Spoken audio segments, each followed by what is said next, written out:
So since going vegan, I've just noticed a lot of personal health benefits.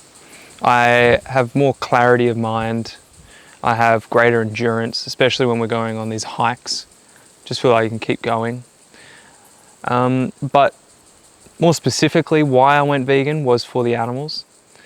These animals are suffering in factory farms, and every time we purchase food, just say simply to have any type of meat, dairy or eggs in our meals, we're funding those industries and we're funding animal suffering.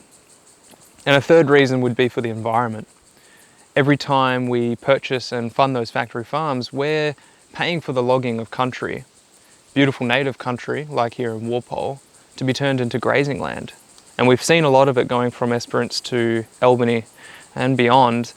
A lot of it is grazing land, land that could be native and home to native animals and wildlife, but instead we turn it into grazing land. If we choose to eat chickpeas and quinoa or rice or any type of bean, we use far less land than what we do for grazing. So it's far better for the environment, it's far better for the animals and for our health. So that's why I choose to eat this whole food, plant-based vegan food.